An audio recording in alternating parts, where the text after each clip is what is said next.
Na aula de hoje nós iremos falar sobre os gases da nossa atmosfera. É importante saber que nossa atmosfera é composta por diversos gases, são muitos gases mesmo. Só que os mais comuns, e aqui também são os mais comuns mesmos, são 4. É o gás nitrogênio, o gás oxigênio, o gás carbônico e vapor de água. A nossa atmosfera, isso nós iremos ver em outra aula, ela é composta por algumas camadas, que é a troposfera, estratosfera, mesosfera, ionosfera, e ainda tem uma camada que alguns consideram que é a exosfera. Mas boa parte dos gases está nessa primeira camada aqui, ó, que é a troposfera. Então, esses gases todos que nós vamos falar, a maioria está aqui. E aí, aqui só uma imagem da nossa atmosfera para vocês verem, né? Então aqui as nuvens, então os gases vão estar todos aqui. Quando eu falo de atmosfera, a gente está falando disso, né? Do ar, dessa área acima da Terra e do mar e do oceano. E aí, para ver como que é comum esses gases, aqui nós temos um exemplo que, se nós pegássemos o ar da atmosfera e separássemos ele, cada gás numa garrafinha, e aí fizéssemos 100 garrafas para cada tipo, 78 garrafinhas seriam de nitrogênio, de gás nitrogênio. 21 garrafinhas seria de gás oxigênio, que é o gás que nós respiramos. E os outros gases seria uma garrafinha. Então, gás carbônico, vapor de água, gás hélio, gás ozônio, tudo aqui nessa única garrafinha. Então, percebam como esses dois são bem abundantes, o gás nitrogênio e o gás oxigênio. O gás nitrogênio ele é o mais abundante, 78% da atmosfera, né? Que nós acabamos de ver, 78 garrafinhas. Ele é um gás estável, ele se combina com outros compostos, então ele é bem estável quimicamente, então ele não fica se separando e formando outros compostos. Aqui nós temos a fórmula molecular desse gás, que é dois átomos de nitrogênio ligados entre si. É importante ver uma questão dele aqui, ó. Nós temos o gás nitrogênio aqui na atmosfera. Ele é muito importante para a vida na Terra porque ele acaba participando de várias ações aqui na própria Terra. Então, o que a gente chama de ciclo do nitrogênio, que não é assunto para essa aula, nós iremos ver em outras aulas, em outro momento. Mas importante que ele faz parte também desse ciclo na Terra. Ele não está só no ar, porque a gente respira ele, mas a gente não usa ele. Mas em outras coisas na Terra ele é importante. Ele forma outros compostos, como vocês podem ver aqui.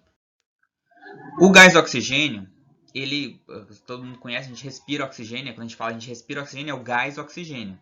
Aqui tem um cilindro de gás oxigênio, que as pessoas também conseguem colocar em cilindros. Ficou até famoso agora na pandemia, né? As pessoas, infelizmente, que iam para acabar sendo entubadas, recebiam que gás oxigênio. E ele é necessário para a maioria dos seres vivos. A maioria dos seres vivos usa oxigênio no seu processo de respiração. E nós não é diferente, nós usamos para respirar. Além disso, ele participa de processo de queima ou combustão. Então, se não tivesse oxigênio, não tem como acender uma vela. Tem até um experimento famoso, né, que você pega um copo e coloca uma vela dentro, e aí com o tempo essa vela vai apagar. Por que ela apaga? Porque acaba o oxigênio aqui, ó. Porque essa vela está usando o oxigênio para queimar. Então, se não tem mais oxigênio, ela apaga.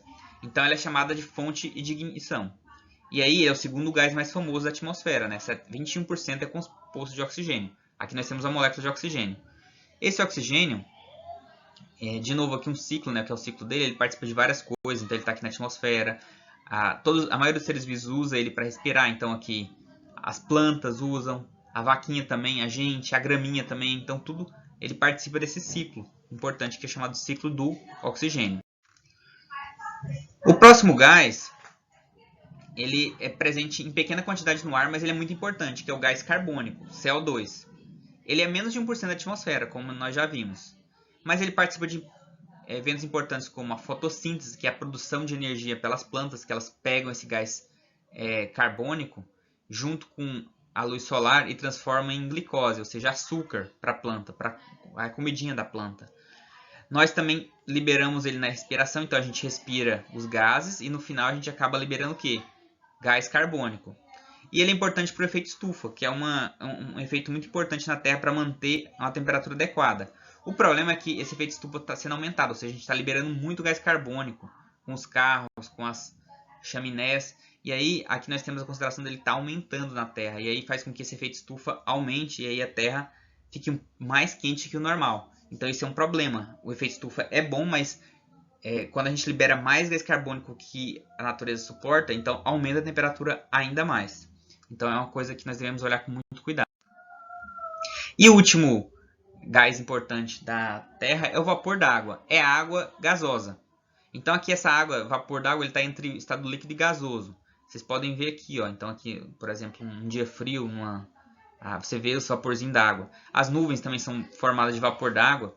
E ela é muito importante porque esse vapor d'água, apesar de ser pouco, né, 1% compõe a Terra, ele regula o clima no ciclo da água.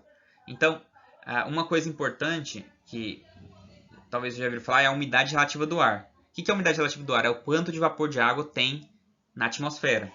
Então, quando você tem umidade alta, como por exemplo cidades litorâneas, é bom. O problema é quando você tem umidade baixa, como desertos e regiões mais secas, como o sertão aqui. A umidade baixa é ruim, porque aí a pessoa tem mais dificuldade de respirar, sangra o nariz, então acontece uma porrada de coisa. A OMS diz que o nível ideal para a umidade relativa do ar é de 60%. Abaixo de aqui já começa a ficar perigoso. E aqui é muito úmido também. Também é ruim porque funga as coisas, a pessoa pode ter alguns problemas com fungos. Então, esse aqui é o ideal. O bom aqui em Goiânia, aqui uma foto daqui da nosso litoral, né? O bom é que aqui a nossa umidade relativa é normalmente aqui o padrão da OMS, 60%. Agora, nesse período chuvoso está um pouco mais alta, mas normal é 60%.